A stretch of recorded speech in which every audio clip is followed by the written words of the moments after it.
Ladies and gentlemen, good morning and welcome to the Fodder Improvement Council's conference, the Clean Fodder Seminar. These sort of worthwhile councils and groups are formed without accident to try and improve the industry. And the Fodder Industry Improvement Council was formed in 2018 after a group of hay contractors visited America. One of the goals is for you to reacquaint yourselves with people who you do know, but also get to meet other people within the industry and the opportunity to create and form new friendships.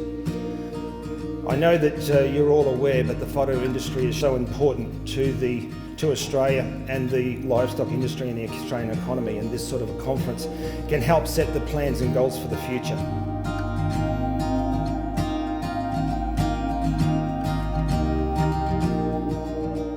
What gives us issues when making hay, we want to talk about moisture and things like that, but the microbial activity in hay and silage has a huge part where problems come from and things like that. So today is going to be a lot of discussion around that, which I think you'll get a lot from. And using the information, hopefully we can improve fodder quality. So it's all about the profitability, everyone's got to be making money or more money when they're doing this process. There's extra work involved, but it's what you're getting from it. So the grower's got to see an increased yield and get more money for his hay.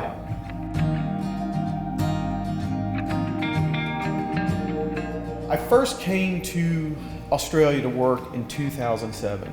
Now, 2007 was a very interesting year.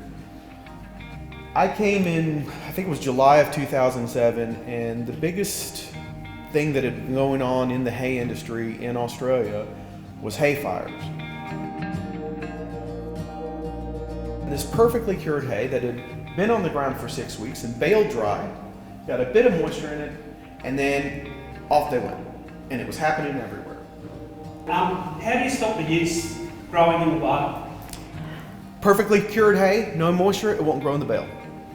But we don't often get to put up perfectly cured hay. In fact, we want some dew moisture in it.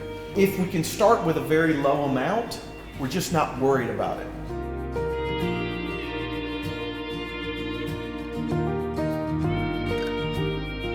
Moulds are pretty dangerous, not only to animals but to humans as well. So I'm just going to touch on the actual toxin that they can produce and the risks associated with feeding those toxins to livestock.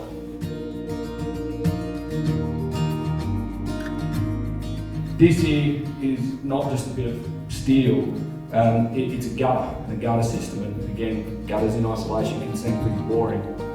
But when you've got a couple $1 million worth of hay stored in a failed gutter system and it lets you down, and we're talking about all the consequences of moisture ingress, etc., the gutter gets pretty interesting.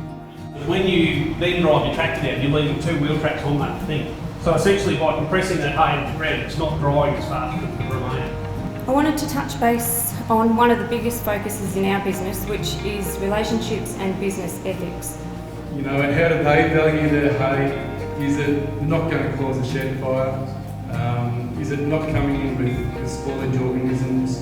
Is the bales going to stay together or are they going to fall apart? And we see this aerobic reaction where the fungus consumes all the oxygen that it can around it, and then fungus loves heat. It multiplies and quickly can react.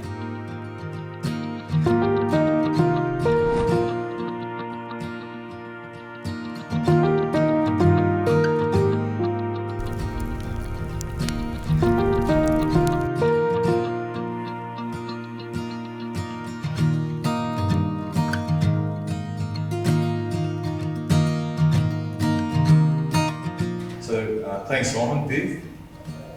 So we started with the little steps, and then to go back and see what these guys are doing, I suppose it shows that we're on the right track and we can make some pretty good hay. And then we said, we've got this ripper looking stuff, you better give it a try. He's rang up and he's gone, that is amazing. The cows have just gone, way up on their milk, and it sort of proofs of the pudding, isn't it? Mate, that's music to my ears. I've been in this business 23 years and every time, everywhere I go, I get knocked down with price. it's basically working out about 20% per tonne more to make the hay. But yet the cultivation from 50 cents to $2, that's 300% more. Ladies and gentlemen, that comes to a close of the official part of the afternoon. I want to thank all of our speakers for today. So Mark, Peter, Jason, Daniel, David, Victoria, Damien, Jason, and our panel. Can you put your hands together for all those people, please?